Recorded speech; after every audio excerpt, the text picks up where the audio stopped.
राधा स्वामी जी। बाणी बाणी राधा स्वामी दयाल, सतनाम सतपुरुष की। आज की सत्संग वीडियो का विषय है, कैसी रूहें परमात्मा तक जल्दी पहुंच पाती हैं। वे कौन सी रूहें हैं जिनका परमात्मा से जल्दी मिलन हो पाता है। क्या त्याग करने वाले, जिनको हम त्यागी कहते हैं, वे जल्दी पहुंच पाते हैं, या भक्त जो परमात्मा के प्रेम में डूबे रहते हैं वे पहुंच पाते हैं। मतलब कि त्यागी और भक्तों में से कौन है रूहें जो परमात्मा तक जल्दी और तेज़ी से पहुंच पाती हैं। तो चलिए इसी विषय के संदर्भ में आज की सत्संग वीडियो आरंभ करते हैं। गुरु प्यारी सत्कार योग सत्संगत जी, आप सभी के भीतर बैठे परमात्मा को मेरा प्रणाम। आप सभी के चरणों में मेरा प्रणाम स्वीकार करें। विनती करना चाहूँगा, जो भी व्यक्ति चाहते हैं कि उनकी ध्यान में तरक्की हो, भजन सिमरन में तरक्की हो, गहरे ध्यान में उतर पाएँ, उनका मन जो चलायमान है वो ध्यान में ज़्यादा तंग न करे और उनका मन ज़्यादा जो चलता है वो काबू में आ जाए, वे व्यक्ति इस वीडियो को पूरा अंत तक सुन सकते हैं। जो नहीं चाहते कि हमारा मन काबू में आ जाए, हम शांत हो जाएं, हम तरक्की कर पाएँ, वे व्यक्ति इस वीडियो को कभी भी छोड़ सकते हैं। बाकी सच में चाहते हैं कि हम आगे बढ़ें तो इस वीडियो को पूरा अंत तक सुनने की कृपालता ज़रूर करें जी। तो अभी हम अपने मूल विषय की ओर बढ़ते हैं। मैं फिर से वाणी ले रहा हूँ संत दुलनदास जी की। दुलनदास जी की वाणी है, पिया मिलन कब हुई, अंदेसवा लाग रही। यह वाणी परम संत दुलनदास जी की वाणी है। वे फरमा रहे हैं कि मैं डरता हूँ, मैं कांपता हूँ, भयभीत होता हूँ। हजार हजार अंदेशे उठ रहे हैं कि कब होगा मेरा परमात्मा से मिलन, कब होगा पिया का मिलन। हो मेरा पिया घर आया ओ राम जी, मेरा पिया घर आया हो राम जी। ऐसा कब होगा, कब होगा मेरा पिया से मिलन। दुलनदास जी फरमाते हैं कि मेरी पात्रता तो कोई भी नहीं है, फिर भी आशा कर रहा हूँ। देखिए, दो तरह के व्यक्ति होते हैं, एक त्यागी और दूसरे भक्त। त्यागियों और भक्तों में फ़र्क होता है। क्या फ़र्क होता है? अभी जैसा कि मैंने वीडियो के शुरू में कहा कि वे कौन लोग हैं जो जल्दी परमात्मा तक पहुंच पाते हैं। देखिए, त्यागी दावा करता है, भक्त आशा करता है। त्यागी सौदा करता है, भक्त अर्पण करता है। त्यागी कहता है कि तुम्हारी शर्तें पूरी कर दी, अब अगर ना मिलो तो अन्याय है। कहते हैं जी, हमने 2 घंटा जाप किया, आधा घंटा धुन सुनने के लिए बैठे, धीरे धीरे करते करते करते धुन ही रही, जाप छूट गया। हम पूरा पूरा वक्त देते हैं जी, 2.5 घंटे देते हैं, 5 घंटा बैठते हैं, सारा दिन चिंतन करते रहते हैं। तो तुम्हारी शर्तें पूरी कर दी प्रभु, अब अगर ना मिले तो अन्याय है। और यही कारण है, यही देरी का कारण है। हम नहीं पहुंच पा रहे हैं तो जल्दबाजी ही देरी का कारण है।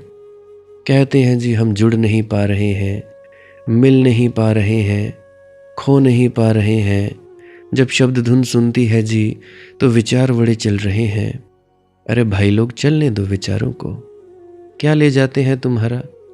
एक तरफ तो तुम लोग कहते हो कि झाड़ू फेर रहे हो, झाड़ू लगा रहे हो कमरे में, और दूसरी तरफ तुम लोग शिकायत करते हो कि झाड़ू तो लगाया, धूल मिट्टी बड़ी उड़ रही है जी। अरे बाबा, अगर झाड़ू लगा रहे हो तो धूल मिट्टी नहीं उड़ेगी, कूड़ा कचरा नहीं आएगा बाहर, तो और क्या आएगा। तो ये जो धुन सुनते हो आप लोग, ये अनहद नाद की ध्वनि सुनते हो, ये झाड़ू के समान ही है। जैसे जैसे ये सुनते जाओगे, भीतर दबे विचार, भीतर दबी भावनाएं, भीतर दबी वासनाएं, काम, क्रोध, लोभ, मोह, अहंकार और डर, ये सब तुम्हारे भीतर से बाहर आएगा।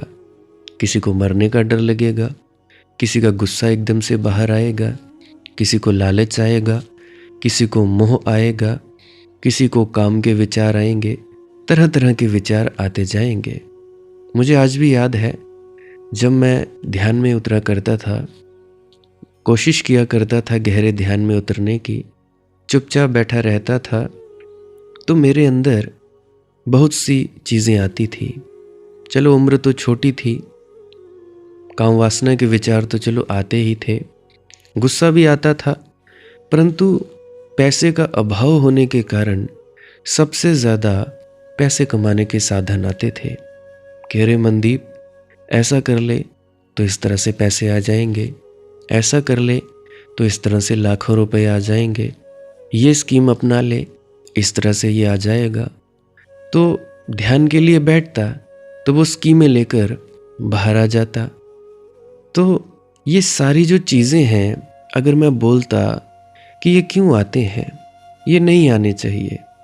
आप में से 100 में से 99 लोगों की एक ही बात होती है, अजी ध्यान के लिए बैठते हैं, विचार बहुत आते हैं।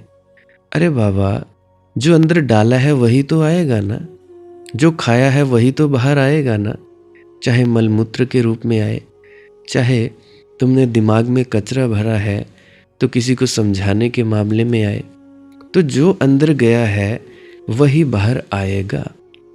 तो इसीलिए मैं कहता हूँ कि इसकी चिंता नहीं लेनी है।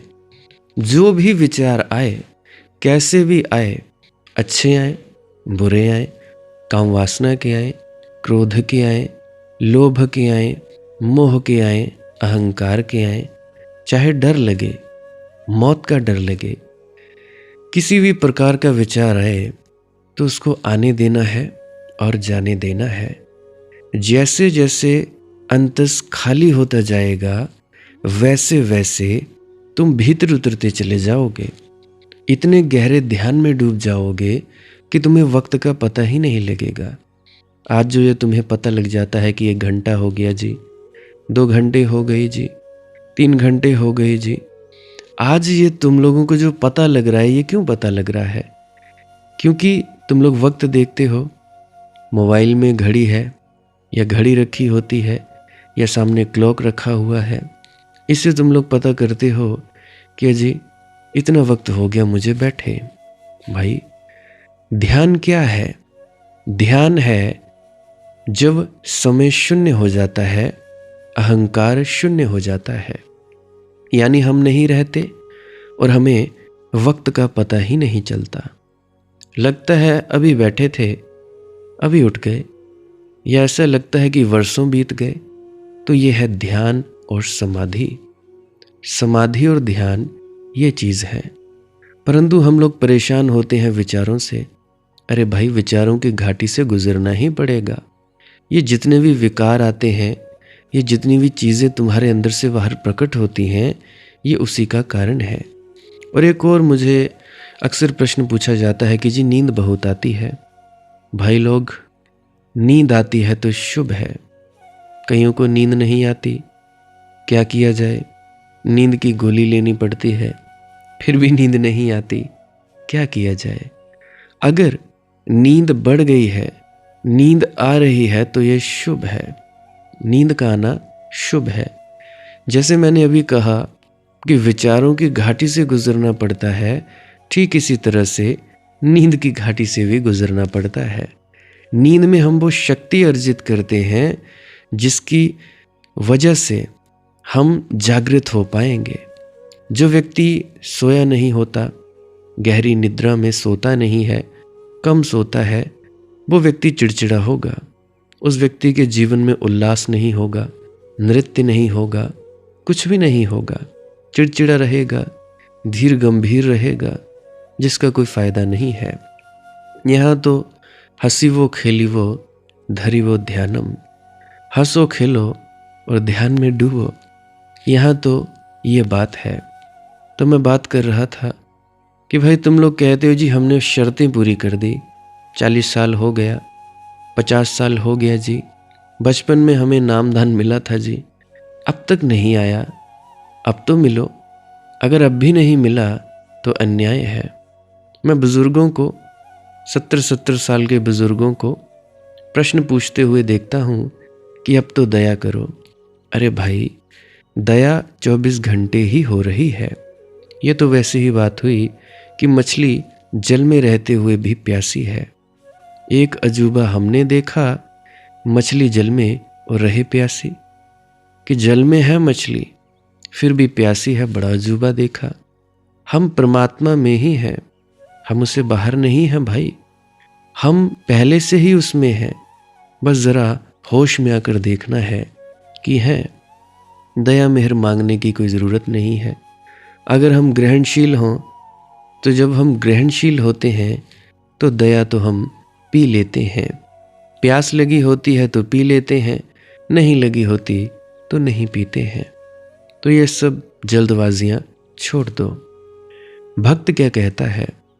भक्त कहता है तुम्हारी शर्तें प्रभु मैं कभी पूरी नहीं कर पाऊंगा, तुम्हारी शर्तें मुझसे पूरी होने वाली ही नहीं है, ये मेरी पात्रता ही नहीं है। तुम मिलो तो करुणा से मिलो, तुम मिलो तुम्हारी अनुकंपा से मिलो, तुम रहीम हो, रहमान हो, तुम मिलो करुणा से ही तो ही मिलना हो सकता है।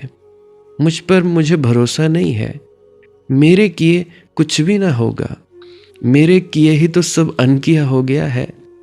और जिस दिन ऐसा भाव उठता है भक्त को कि मेरे किए कुछ भी ना होगा, उस दिन कुछ होना शुरू होता है।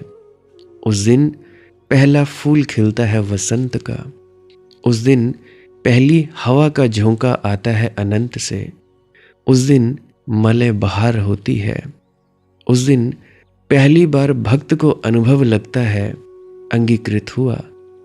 क्योंकि उसके द्वारा अंगीकृत होने की एक ही शर्त है कि तुम्हारे भीतर कोई अस्मिता न हो।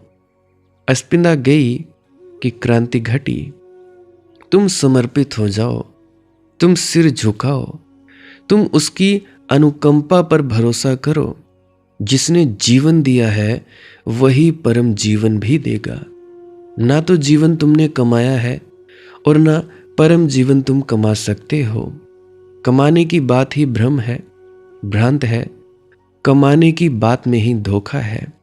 तुम्हारे किए नहीं होगा भाई, तुम लोग सिर्फ इंतजार कर सकते हो। कमाने की बात में ही अहंकार के लिए आड़ मिल गई। बचने का उपाय मिल गया जी, खैर चलो ठीक है, हम बच जाएंगे। मैं कहता हूं तुम लोगों पर वर्षा हो सकती है, लेकिन तुम अपने से इतने भरे हो कि परमात्मा चाहे भी तो तुम्हारे भीतर जगह नहीं है। तुम अपने से अपने को खाली करो, रिक्त करो। भक्ति का इतना ही अर्थ है कि भक्त अपने से अपने को रिक्त कर ले, खाली कर ले, शून्य हो जाए, ना कुछ हो जाए, कह सके मैं नहीं हूं। बस जिस क्षण तुम समग्र मन प्राण से कह सकोगे मैं नहीं हूं, केवल उसी क्षण परमात्मा है। लोग मुझसे पूछते हैं परमात्मा कहाँ है जी? वे परमात्मा को पहले देख लेना चाहते हैं। ऐसे ही जैसे कोई बंद आंख वाला आदमी कहे कि पहले सूरज को देखूंगा तब आंख खोलूंगा। आंख क्यों खोलूं भाई? पहले भरोसा आ जाना चाहिए कि सूरज है तो आंख खोलूंगा। आंख खोलने का कष्ट क्यों लूं? वह भी ठीक कह रहा है। ऐसे तर्क की बात कह रहा है कि सूरज हो तो आंख खोलूं, मंजिल हो तो 2-4 कदम चलूं, लेकिन सूरज पहले मेरे अनुभव में आ जाए तो आंख खोलूंगा, तब तो बड़ी कठिनाई हो गई। तर्क तो ठीक है, मगर जीवन विरोध से भरा है। आंख बिना खोले सूरज का अनुभव नहीं होगा। और वह आदमी कह रहा है, जब तक सूरज का अनुभव ना हो आंख ना खोलूंगा। तो फिर अनुभव कभी नहीं होगा, क्योंकि आंख कभी खोली ही नहीं जा सकेगी। लोग पूछते हैं ईश्वर कहाँ है? गलत प्रश्न पूछते हैं। पूछना चाहिए कि कौन सी चीज ईश्वर के देखने में बाधा बन रही है, कौन सा पर्दा मेरी आंख पर है, कौन सी चट्टान मेरी छाती पर है, मेरी प्रार्थना क्यों नहीं बह रही। लोग पूछते हैं परमात्मा कहाँ है जी? लोगों को पूछना चाहिए प्रार्थना कैसे हो। लोगों को पूछना चाहिए मेरा हृदय उसकी प्यास से कैसे भरे, मेरे भीतर भक्ति का कैसे उदय हो। लोग पूछते हैं भगवान कहाँ है? लोग कहते हैं भगवान हो तो हम भक्ति करेंगे। और मैं तुमसे ये कह रहा हूं, और यही भक्तों ने सदा कहा है, तुम भक्त हो जाओ तो भगवान अभी और यही है। भक्ति की शर्त पहले पूरी करनी होती है, मगर भक्ति की शर्त आसान नहीं है। माला फेर लेने की नहीं है, चंदन मंदन लगा लेने की नहीं है, घंटी बजाकर किसी पत्थर की मूर्ति के सामने पूजा कर देने की नहीं है, कृष्ण को खूब रेशमी वस्त्र पहनाकर और 2 फूल चढ़ा देने की बात नहीं है। सफ़ेद कपड़े पहन लेने से कोई बात नहीं बनती। कुर्ता पाजामा पहन लो, सफ़ेद सलवार कमीज़ पहन लो, इसकी बात नहीं है। या तुम सोचते हो कि सत्संग सेंटरों में हो आए, इसकी बात नहीं है। तुम सोचो कि डेरे में सेवा करवाए, सत्संग सेंटर में सेवा करवाए, भक्ति इसकी भी बात नहीं है।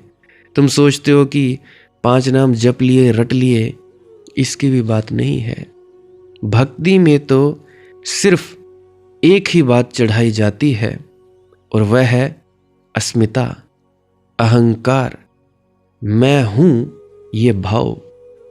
और जिसने इस मैं को चढ़ा दिया उसे तत्क्षण दरस हो जाता है, तत्क्षण परस हो जाता है। पिया मिलन कब हुई अंदेसवा लाग रही, जब लग तेल दिया में बाती सूझ परै सब कोई।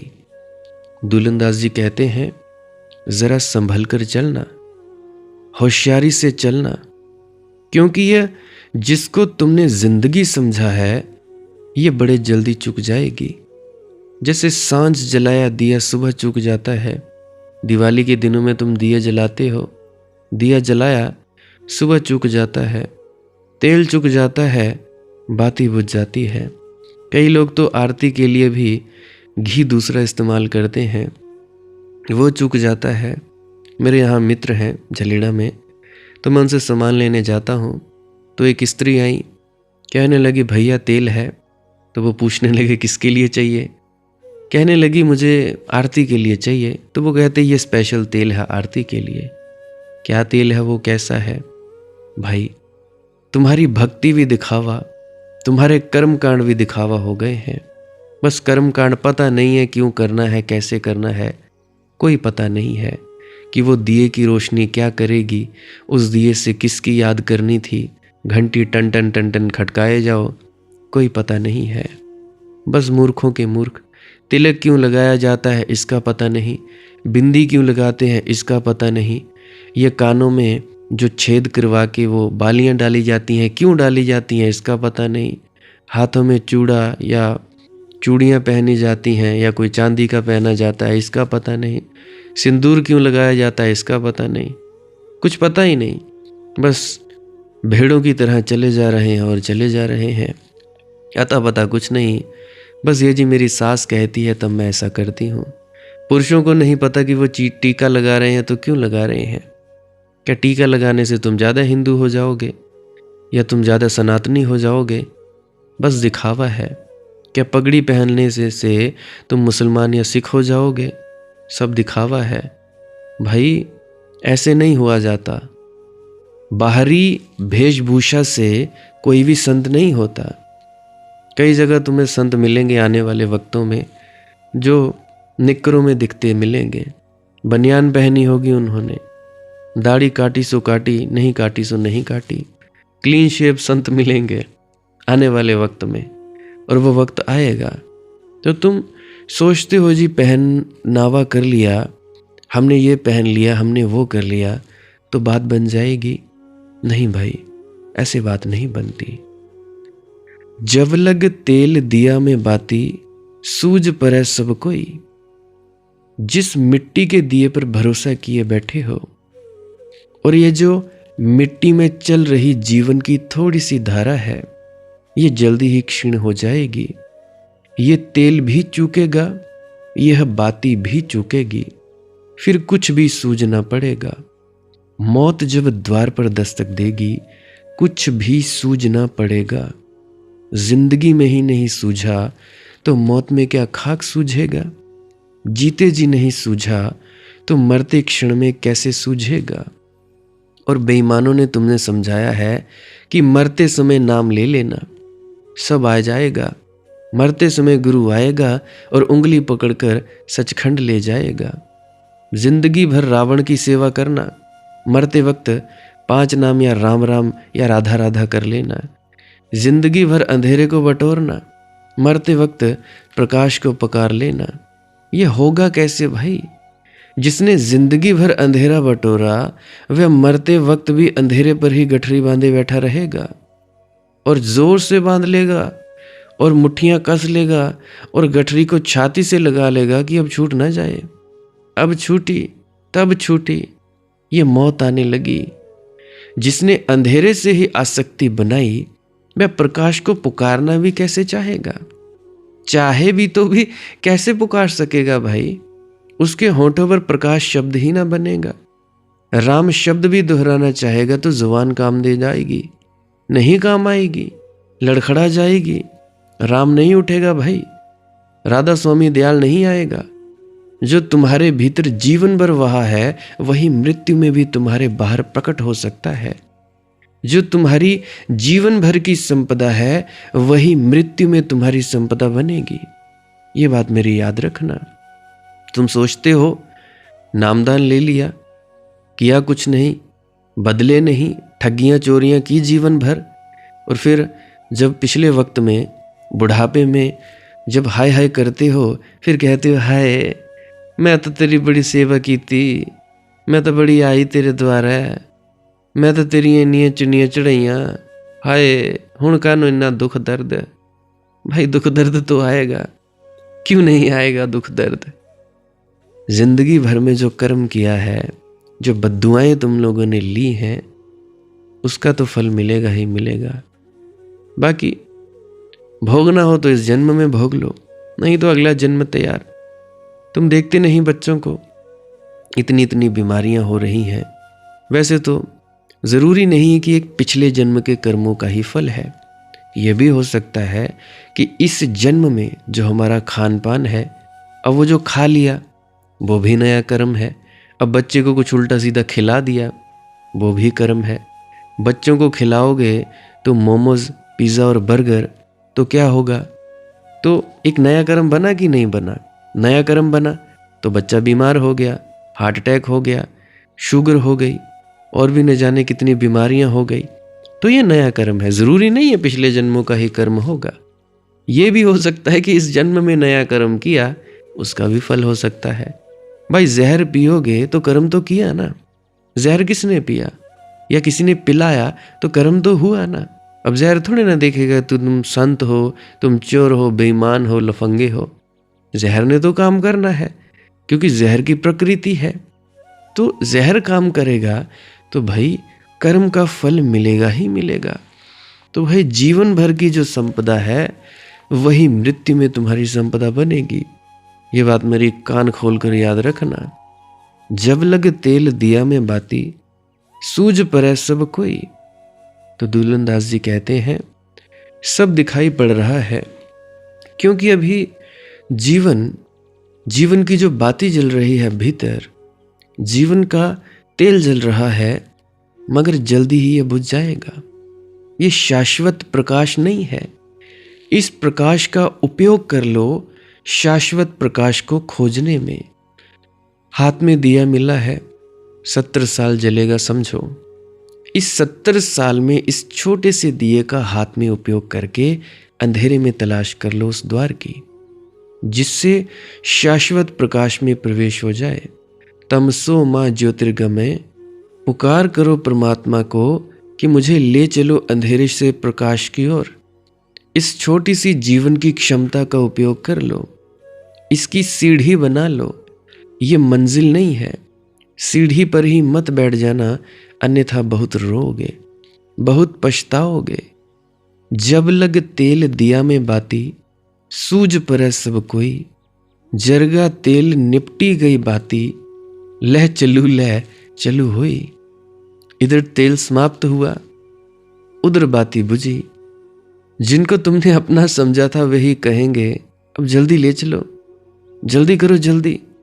बंधने लगी अर्थी, चले मरघट की तरफ, और पड़ा रह गया सब ठाठ, पड़ा रह गया सब आयोजन जो जीवन भर किया। धन भी, पद भी, प्रतिष्ठा भी।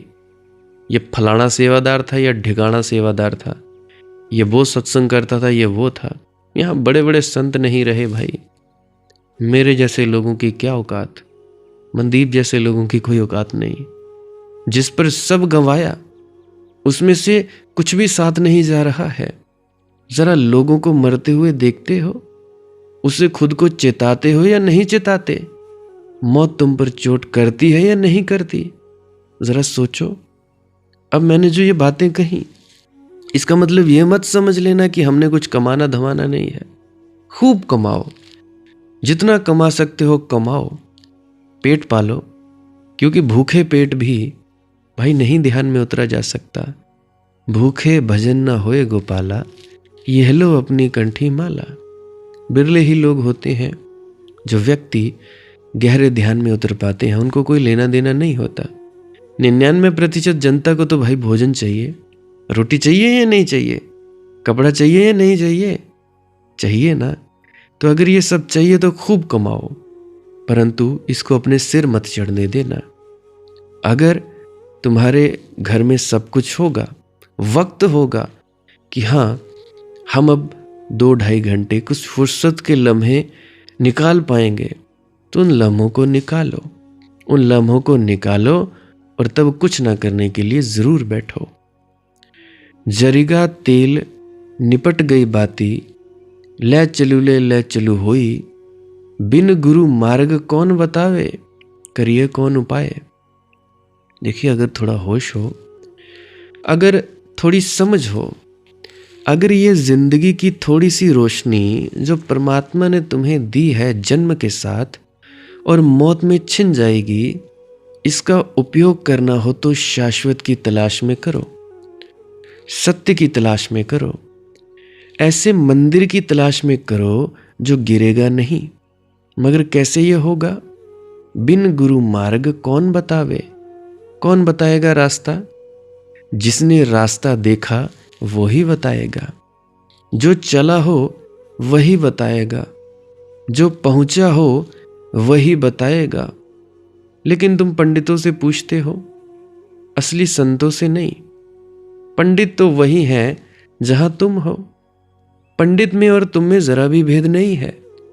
पंडित की और तुम्हारी दृष्टि में क्या अंतर है? हाँ, सूचनाओं में भेद है। तुम थोड़ा कम जानते हो, वह थोड़ा ज्यादा जानते हैं। वह थोड़ा ज्यादा बाल की खाल निकाल पाएंगे। अच्छा, तो ये अनामी देश ये होता है? नहीं नहीं नहीं नहीं, तुमने गलत बोला। अच्छा, तो त्रिकुटी ये होती है? ना जी ना, तुम शब्दों में थोड़ा गलत बोल गए। ये होती है त्रिकुटी। भाड़ में जाइए त्रिकुटी शब्द, भाड़ में जाइए सतनाम अनामी शब्द। मुझ जैसे अनपढ़ को तो इतना ही मालूम है। 2 चीजें हैं, एक खुद को जानना, दूसरा विराटत्व को उपलब्ध हो जाना। एक बूंद का खुद का पहचानना कि मैं बूंद हूं, और दूजा मैं बूंद हूं तो मैं सागर की तरफ जाऊंगी। बस इतना पता है। क्यों फालतू की मगजमारियों में फरते हो? कहाँ पहुंचे जी, किस चक्कर पे आ गए? कौन से लोक में आ गए जी, किस रूहानी मंडल में आ गए। सब बकवास की बातें हैं। इन बकवासों में ना पड़ के खाली बैठ जाओ, पंडित मत बनो। तो पंडित थोड़ा ज़्यादा जानता है, ये जो जितने सत्संग करता है सब पंडित ही तो है। कौन पहुंचा भाई। अगर कोई सत्संग करता भी मेरी बात सुन रहा है ना, तो अपने आप से पूछे, मुझे नहीं बताने की ज़रूरत कि हाँ वाकई तुम ठीक कह रहे हो। अपने आप से पूछना, क्या हम पहुँचे? इतनी किताबें पढ़ ली, इतना माथा पीट लिया, पता नहीं कौन कौन सी किताबें हिंदी, अंग्रेजी, पंजाबी पढ़ ली, फर्क तो कुछ भी नहीं हुआ। उल्टा अहंकार भद गया। अहंकार इतना बढ़ गया कि अब तो पाँव जमीन पर लगते ही नहीं। तो भैया, इन पंडितों में और तुम में थोड़ा सा भेद है। तुम थोड़ा कम जानते हो, वह थोड़ा ज्यादा जानता है, लेकिन यह भेद तो परिमाण का है, मात्रा का है, गुण का नहीं है। यह भी हो सकता है कि तुम बुद्ध से ज्यादा जानते हो, तो भी तुम बुद्ध से ज्यादा नहीं हो जाओगे। बुद्ध के समय में भी बड़े बड़े पंडित थे जो बुद्ध से बहुत ज्यादा जानते थे। लेकिन बहुत ज्यादा जानना एक बात है और जानना बिल्कुल दूसरी बात है। खाना बनाने के बारे में पता होना दूसरी बात है, और खाना बनाना जो आता है वो दूसरी बात है। अब मान लो कोई व्यक्ति है, उसका नाम ले लो कोई मूर्ख मनदीप, ठीक है जी, या मूर्ख मनदीप या समझदार मनदीप। एक का नाम मनदीप ले लो, एक का नाम दीपू ले लो। तो मनदीप जानता है जी 100 रेसिपीज जानता है, 100 तरीके कि किस तरह से खाना बनाया जाता है। बनाया उसने जिंदगी में कभी नहीं। और दूसरी तरफ शख्स है दीपू, उसने एक ही व्यंजन बनाना जाना, कड़ी चावल एक ही बनाना जाना, परंतु बनाता है, बाकी कुछ नहीं पता। उसे पता है कि खाना कैसे बनाते हैं। तो भाई, तो एक दूसरा मूर्ख और दूसरा ठीक है। उसका अनुभव है दीपू का, और मनदीप मूर्ख है। 100 किताबें पढ़ ली, 100 व्यंजनों के बारे में जान लिया, परंतु बनाना तो नहीं आता। तो भाई, बुद्ध का साक्षात्कार हो गया प्रकाश से, शाश्वत प्रकाश से। और उन पंडितों ने अभी शाश्वत प्रकाश के संबंध में जो बातें कही हैं, कही गई हैं, लिखी गई हैं, उन्हीं को संग्रहित किया है। सारीपुत्र आया महात्मा बुद्ध के दर्शन को। तो सारीपुत्र बड़ा पंडित था। बहुत संभावना है कि बुद्ध से ज्यादा सूचनाओं का ढेर था उसके पास। तो बुद्ध एक तो क्षत्रिय थे, तो शास्त्र पढ़ने में कोई समय ज्यादा गंवाया भी नहीं था। बचपन तो युद्ध की कला सीखने में बीता, धनुर्विद्या को जानते थे। फिर पिता ने ऐसी व्यवस्था कर दी कि भोग विलास में डूबे रहे, क्योंकि ज्योतिषियों ने कहा था अगर भोग विलास में न डुबाए रखा तो यह व्यक्ति सन्यासी हो जाएगा। तो कुछ समय बीता होगा सैनिकी शिक्षण में, कुछ समय बीता होगा भोग विलास में। 29 वर्ष के थे तब घर से निकल गए। शास्त्र पढ़ने का मौका भी नहीं आया, अवसर भी नहीं था, क्षत्रिय का वह धर्म भी नहीं था। तो सारीपुत्र ब्राह्मण पुत्र था, एक महापंडित का बेटा था, बड़ा प्रतिभाशाली था, जैसे तुम सभी महापंडित हो। अब मुझको क्या पता, काले अक्षर भैंस बराबर, कुछ थोड़ा बहुत पढ़ लेता हूँ, बाकी तो मुझे कुछ बाणियाँ पता नहीं। तुम पूछो बाणी मैं तुम्हें पूछ लूँगा कि भाई या तो मुझे इंटरनेट से निकालनी पड़ेगी। अभी भी ये जो दुल्हनदास जी की वाणियाँ इंटरनेट से निकाली है, तो मुझे तो पता नहीं। तो ऐसे ही सारीपुत्र था, बड़ा महापंडित का बेटा था। तो उसके 500 शिष्य थे, उसका बड़ा गुरुकुल था। वह दूर दूर तक विवाद करने और शास्त्रार्थ करने जाता था, बहसबाजी करने। अभी 1-2-4 दिन पहले एक व्यक्ति ने कमेंट किया कि भाई आपने जो कहा इस बात पर विवाद करना चाहता हूँ।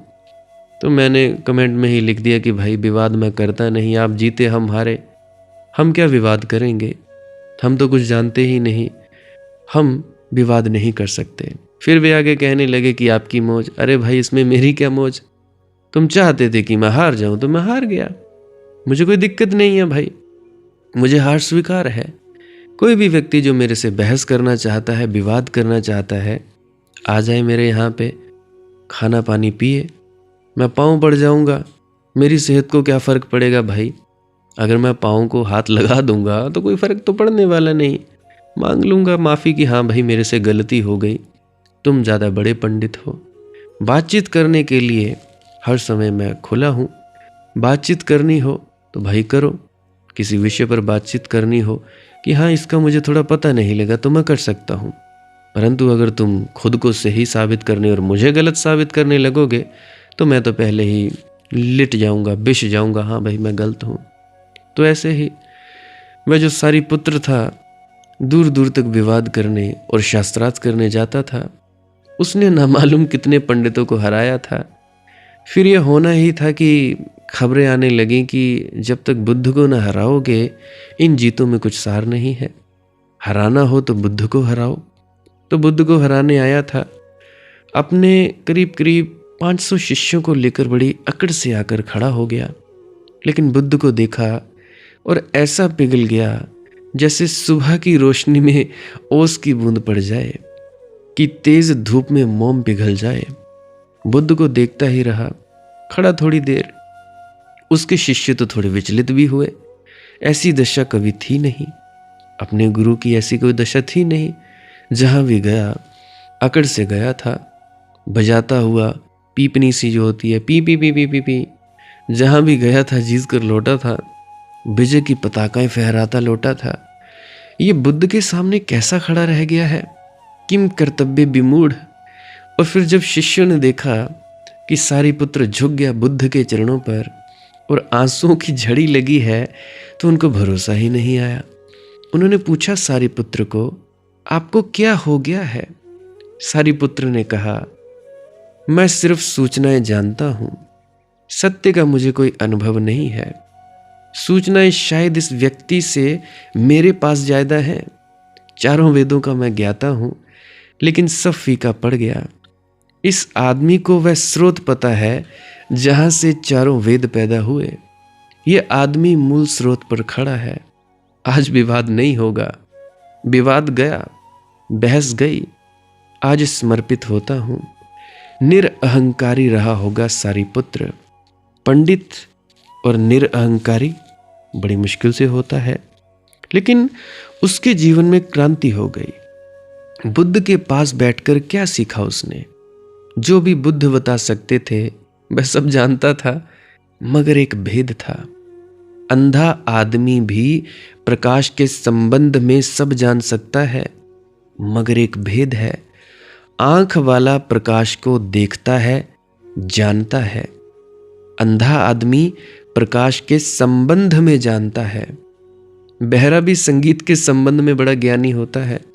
संगीत भी तो लिखा जाता है ना, सारे ग म प ध नि सा, सा नि ध प म ग रे सा, तो लिखा होता है। सरगम लिखी होती है। संगीत की एक लिपि होती है, तो बहरा लिपि पढ़ सकता है। लेकिन तुम फर्क समझते हो? रविशंकर जी की बीणा बजती हो, पंडित रविशंकर जी की सितार बजता हो, पंडित जसराज जी का इसका अनुभव, इसके साथ साथ नाच उठा तुम्हारा हृदय, इसके साथ मंत्र मुग्धता। और फिर किसी बहरे ने कागज पर लिखी गई संगीत की लिपि को पढ़ लिया हो। इसी संगीत की लिपि को जिसे सुनकर तुम म्यूर जैसे मत हो उठे थे। क्या तुम सोचते हो दोनों एक ही बात है? क्या बहरे को कुछ भी पता चलेगा ध्वनि का आनंद? क्या संगीत का कोई भी स्वाद आएगा लिखे हुए संगीत को पढ़कर? बस वैसा ही सारिपुत्र था, वैसे ही सारे पंडित हैं। मैं जब संगीत की शिक्षा लेने गया अपने गुरुदेव के पास, तो लिखी गई थी सारे सर्ग में सारे अलंकार और राग लिखे गए। तो उन्होंने कहा, बेटा इसको मत पढ़ो, इसकी वैसे ज़्यादा खास ज़रूरत भी नहीं है, परंतु फिर भी तुम लिख लो। ये सारा प्रैक्टिकल मामला है, ये सारा गाने बजाने का मामला है। अगर तुम रट लोगे तो तुम सुर ठीक से नहीं लगा पाओगे। अगर तुम रट लोगे, सुर ठीक से नहीं लगा पाओगे, सुर ठीक लगा लोगे तो अपने आप ही सब याद आ जाएगा। ये उनकी वाणी है गुरुदेव जी की, जिन्होंने मुझे संगीत सिखाया। अब भी सीखता हूँ, चला जाता हूँ कभी कभी उनके पास, कभी कभी क्या जाता ही रहता हूँ।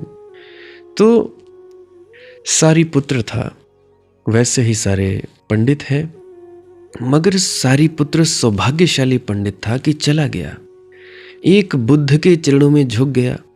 100 में 99 पंडित इतने सौभाग्यशाली नहीं होते। वे अपने अहंकार की पूजा में ही लगे रहते हैं, वे अपने विवाद और बहस बहासे में ही संलग्न रहते हैं, शब्दों के युद्धों में ही उलझे रहते हैं। बिन गुरु मार्ग कौन बतावे, करिए कौन उपाय।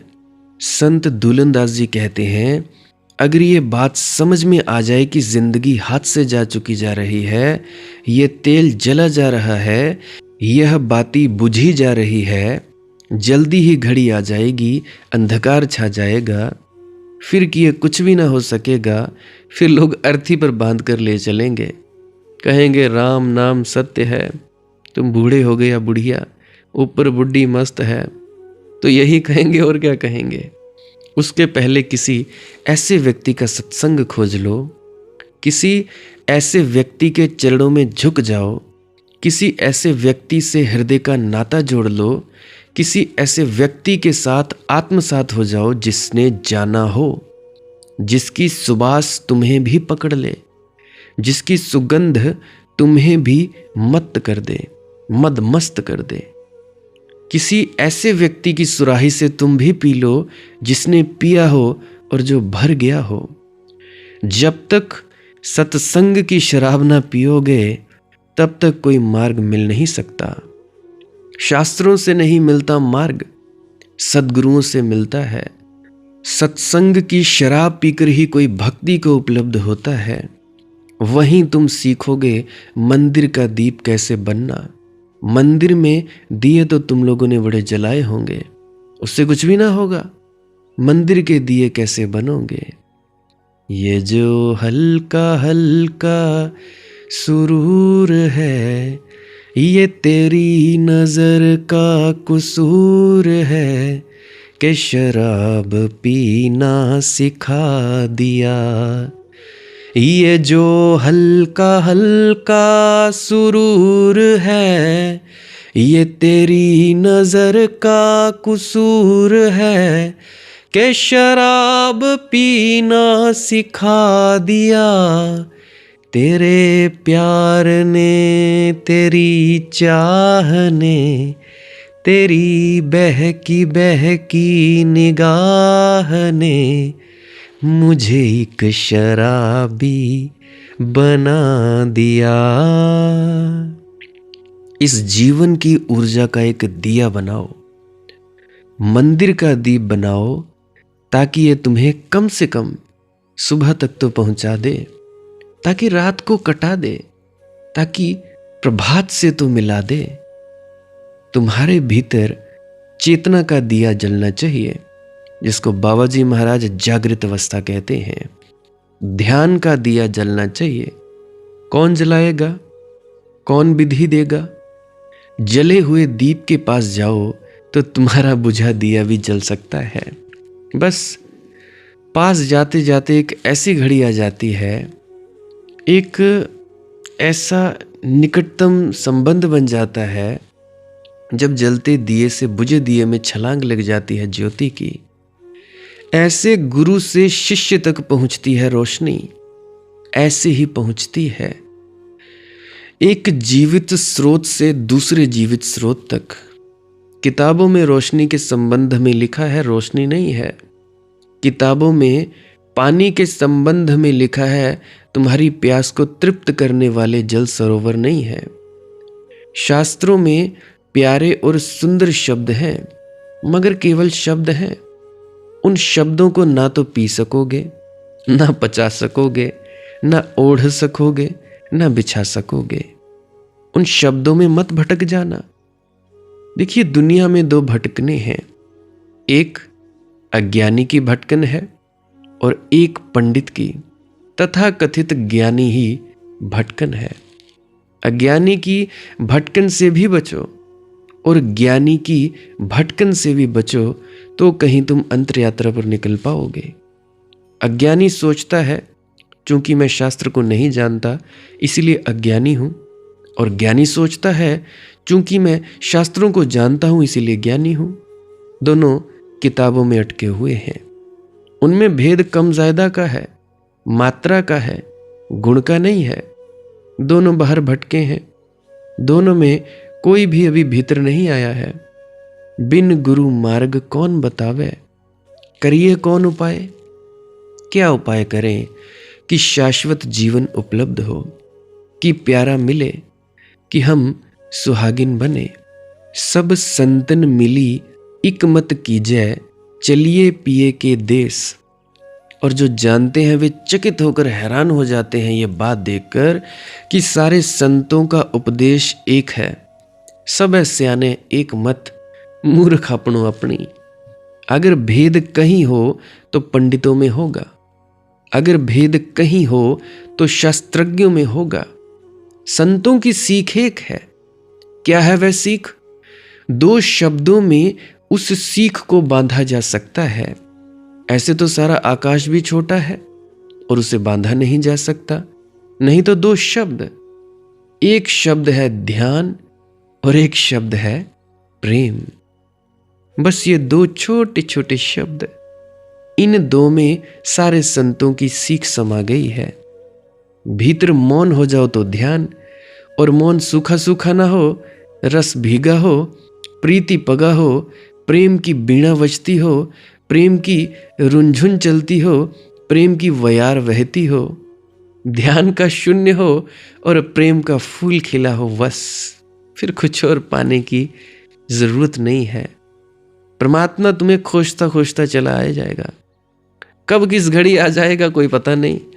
किस अनजान घड़ी में तुम्हारे द्वार पर दस्तक दे देगा, कहना कठिन है। पिया मिलन कब हुई, अंदेशवा लाग रही। बिन गुरु मार्ग कौन बतावे, करिए कौन उपाय। बिना गुरु के माला फेरै, जन्म अकारथ जाए। सब संतन मिली इक मत कीजय, चलिए पिया के देश। पिया मिले तो बड़े भाग से, नहीं तो कठिन कलेश। बिना गुरु के भी लोग मालाएं फेरते हैं, जाप करते हैं। कोई किसी का जाप कर रहा है, कोई किसी का कर रहा है, पता होता है ही नहीं कि कब तक करना है। बिना गुरु के भी लोग साधन करते, विधि करते, योग करते, तप करते, भक्ति करते, मगर बिना गुरु के करते हैं तो कुछ चूक हो जाती है, कुछ बुनियादी बात चूक जाती है। जब तक तुमने किसी जीवंत गुरु को ध्यानस्थ ना देखा हो, प्रेम में डुबकी लगाते ना देखा हो, तब तक तुम जो भी करोगे उथला उथला होगा, थोथा थोथा होगा। छोटे से पक्षी को उड़ना सीखने के पहले कम से कम अपने माँ बाप को उड़ते हुए देखना पड़ता है। अगर जो विद्यार्थी है छोटा सा, उसने अपने शिक्षक से संगीत की साधना लेनी हो तो पहले उनको सुनता है कि वे बोल क्या रहे हैं। हर जगह ऐसा ही है। अगर किसी पक्षी को तुम अंडे से निकलने के बाद संभाल कर रख लो और उसे कभी देखने को ना मिले और पक्षी पंख फैलाकर आकाश में उड़ता हुआ, तो वह पक्षी कभी अपने पंख ना फड़फड़ाएगा और कभी आकाश में ना उड़ेगा। उसे याद ही ना आएगी कि मेरे पास भी पंख हैं, कि मेरे पास भी क्षमता है दूर आकाश की यात्रा की, कि चांद तारों से मैं भी मुलाकात करूं, ये मेरा भी अधिकार है। ऐसी उसे याद ही ना आएगी। तो छोटा सा पक्षी बैठता है अपने घोंसले की कगार पर, देखता है माँ को उड़ते, पिता को उड़ते, आते जाते, धीरे धीरे पंख फड़फड़ाने लगता है, भरोसा आने लगता है, फिर फुदकता है एक डाल से दूसरी डाल, भरोसा और सघन हो जाता है। मैं जब छोटा था तो हमारे घर के पास में जो लकड़ी की जो बाड़ लगाई जाती है, चार दीवारी की जाती है, तो वहाँ पे बुलबुल के बच्चे थे छोटे छोटे। पहले अंडे थे तो वो छोटे छोटे थे, वो उड़ते थे, छोटी छोटी छलांगे लेते थे। बड़ी बुलबुल भी थी और छोटी छोटी छलांगे, तो हम उसको हाथ भी लगाया करते थे, उसके छोटे छोटे बच्चों को, तो बड़े प्यारे से लगते हैं। तो ऐसे ही बच्चे को भरोसा सघन हो जाता है, उड़ता है, फिर और ज़रा लंबी छलांग भरता है, एक वृक्ष से दूसरे वृक्ष पर चकित हो जाता है, चमत्कृत हो जाता है। तो मैं भी उड़ सकता हूँ जी।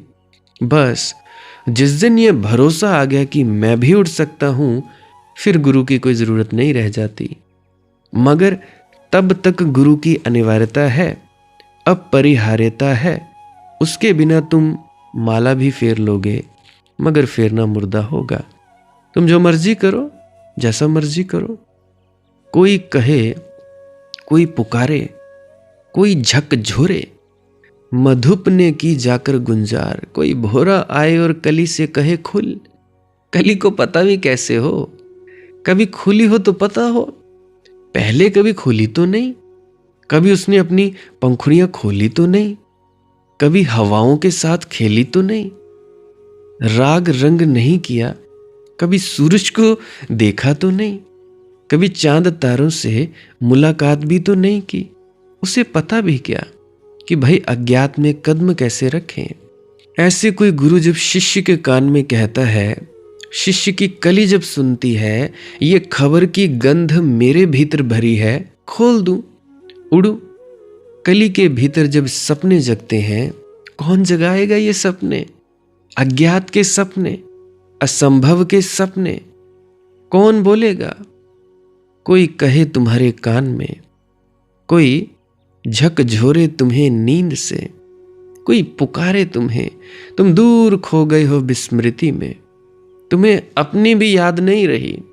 कोई पुकारे, कोई आवाज दे, और जो सुन ले वही शिष्य, और जो आवाज के साथ एक नए उन्मेष से भर जाए वही शिष्य, और जिसके भीतर एक नई कल्पना अपने पंख फैला दे, और जिसके भीतर एक नया स्वर गुनगुनाने लगे, और जो अज्ञात में कदम रखे, और कभी छेड़ी नहीं गई जो बीणा उसके तार छेड़ दे, और कभी खोले नहीं गए गंध के जो द्वार वे द्वार खोल दे।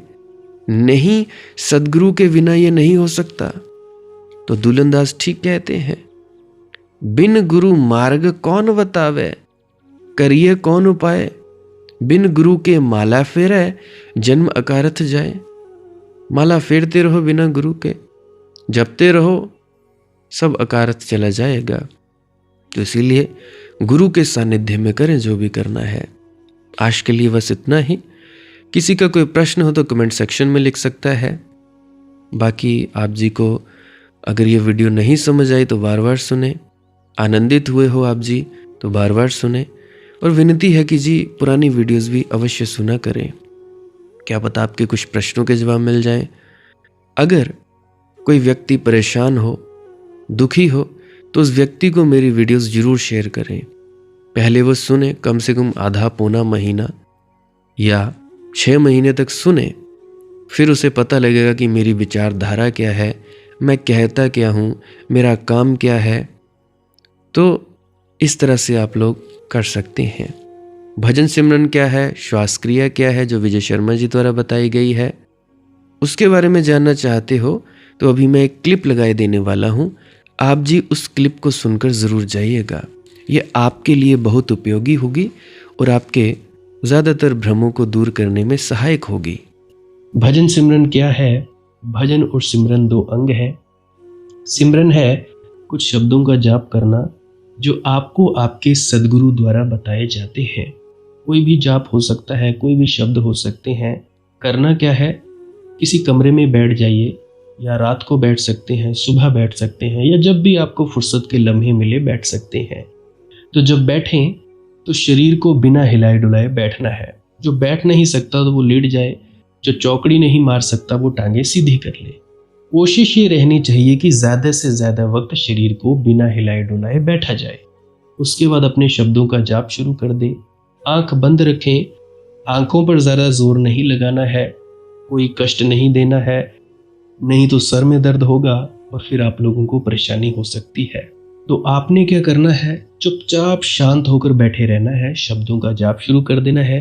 जितनी देर भी आप करना चाहो, आधा घंटा, पौना घंटा, 10 मिनट, 15 मिनट, या जितनी भी आपको आपके सदगुरु द्वारा दिया गया निर्देश है, जितना निर्देश है उसका पालन कीजिए।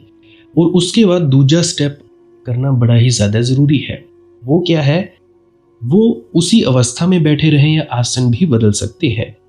ये जो शब्दों का जाप होता है ये एकाग्रता के लिए होता है, ताकि मन की एकाग्रता आ जाए। और जब मन की एकाग्रता आ जाए फिर दूसरा कदम क्या है? धुन सुनने के लिए बैठना। चुपचाप बैठे रहें, आंख बंद है, शब्दों का जाप बंद कर देना है। और अगर कोई भी आपके गुरु महाराज है उनको आप स्मरण कर रहे थे, याद कर रहे थे, आंखों के सामने शक्ल ला रहे थे, तो उसको लाना बंद कर दीजिए। शब्द धुन सुन रही है तो सुनते रहिए, आंख बंद करके अंधेरे में ही टिके रहें। टिके रहना है और ये इच्छा नहीं करनी है कि कुछ दिखे, कहीं पहुंचा जाए, परमात्मा को पाना है, ये करना है, वो करना है। याद रखें, ना कुछ समझना है, ना कुछ देखना है। ऐसे ही अज्ञानी होकर इसी अंधेरे में पड़े रहें। इसी अंधेरे में पड़े रहना है बस। उसके बाद जो होगा सो होगा। और अगर कोई अनुभव हो भी गया तो इससे ये नहीं कि अगली बार फिर से कामना करनी है कि ये वैसे ही हो। कामना ही सबसे बड़ी अड़चन है, इच्छा ही सबसे बड़ी अड़चन है, किसी चीज की तृष्णा करना ही सबसे बड़ी अड़चन है, मांग ही वासना है। अगर परमात्मा चाहिए तो कुछ नहीं मांगना है, चुपचाप बस बैठो, अपने आराम में बैठो, अपने विश्राम में बैठो। धीरे धीरे धीरे वो होगा जो होना चाहिए। अगर मैं ज़्यादा बोलूँगा तो आप लोग फिर से उसकी कल्पना कर लोगे कि जी ऐसा होता है, खंड ब्रह्मांड ऐसे होते हैं, चांद तारे दिखेंगे, फलाना ढिकाना। तो मैं ऐसा नहीं कहूँगा। मैं बस इतना कहूँगा, जो कुछ दिखता है, कुछ भी दिख जाए, वो मन है, वो माया है। जो नहीं दिखता वही आत्मा है, वही आत्मा में होना है। अब जैसा कि तुम लोग इसी अंधेरे में टिके रहोगे, टिके रहोगे, टिके रहोगे, तो कुछ दिनों के बाद या महीनों के बाद एक प्रकाश आएगा। वो प्रकाश पूरे शरीर में फैलता जाएगा और धीरे धीरे तुम इस प्रकाश के सहारे अपने आप में स्थित होगे। अब देखो, इस प्रकाश को देखने वाले भी तुम हो और इस शब्द धुन को सुनने वाले भी तुम हो। अब जो ये शब्द धुन को सुनता है और प्रकाश को देखता है, ये तुम हो। तो अपने आप में स्थित होना है, अपने आप को जानना ही सच्चा आत्मज्ञान है। खुद को जानना, खुद को जान लिया, मालिक को फिर जान जाओगे। तो इतनी सी प्रक्रिया है। और आगे आप श्वास क्रिया भी कर सकते हो। ये मुझे बताई गई थी विजय शर्मा जी द्वारा। वो एक उच्च कोटि के संत हैं, तो उन्होंने मुझे बताई, और मेरा फर्ज बनता है कि आप सभी को बताऊं। वैसे तो मैं रोज रोज बताता हूं, फिर भी आज फिर से बता रहा हूं। श्वास क्रिया क्या है? नाक से सांस लेना है, मुंह से छोड़ना है। लंबा सांस लेना है नाक से और मुंह से छोड़ देना है। 15 मिनट करें, 20 मिनट करें, आधा पौना घंटा, जितनी देर भी आप कर सकते हो करें। करने के बाद करना कुछ नहीं है, चुपचाप आंख बंद करके बैठ जाना है। लेट सकते हो तो लेट सकते हैं, वो आपकी अपनी इच्छा है। नींद आ जाए तो सो जाना है, तो शरीर को कष्ट नहीं देना है। अगर सर घूमे घूमने देना है, अगर आपका शरीर कांपे तो कांपने देना है। उसकी आपने दिक्कत, परेशानी और चिंता नहीं लेनी है, ये सब होता ही है। और मरने से डर लगे तब भी नहीं डरना है, ये होता ही है। क्या कहा मैंने? 15 से 20 मिनट कर सकते हैं, उसके बाद चुपचाप बैठें और अपने भीतर अपने आप उतर जाओगे। ठीक है जी। प्रेग्नेंट लेडीज़ बिल्कुल ना करें, जिनको दिल की बीमारी है या गोलियां वगैरह खाते हैं वो भी बिल्कुल ना करें, और बाकी सब कर सकते हैं। जिनको नींद नहीं आती वो अवश्य करें, और जिनको थोड़ा डिप्रेशन रहता है वो भी अवश्य करें, और जिनके बच्चे थोड़े पढ़ाई में कमज़ोर हैं वो भी ज़रूर करें। बाकी आपकी मौज है, करना हो करिए, नहीं तो आपकी अपनी अपनी इच्छा है। और ध्यान दें, जब सिमरन करें तो उसके बाद सीधा भजन पे बैठें, और जब ये श्वास क्रिया करें तो उसके बाद सीधा भजन के लिए बैठें। अलग अलग प्रक्रियाएं हैं। एकाग्रता के लिए है श्वास क्रिया और एकाग्रता के लिए ही है भजन सिमरन। सिमरन भी एकाग्रता के लिए और श्वास क्रिया भी एकाग्रता के लिए। ठीक है, मिक्स नहीं करना है, अलग अलग करिए। अगर श्वास क्रिया करी तो उसके बाद सीधा धुन सुनने पर बैठें। अगर सिमरन के शब्दों का जाप किया उसके बाद फिर से धुन सुनने पर बैठें।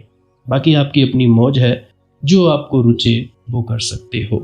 अगर धुन सुनने लगे तो धुन सुनने पर ही डायरेक्ट बैठा जाए, परंतु श्वास क्रिया मत छोड़ना, क्योंकि श्वास क्रिया करने से शारीरिक, मानसिक और आध्यात्मिक लाभ मिलता है। तो बाकी आप कीजिए, आपकी मौज है। राधा स्वामी जी।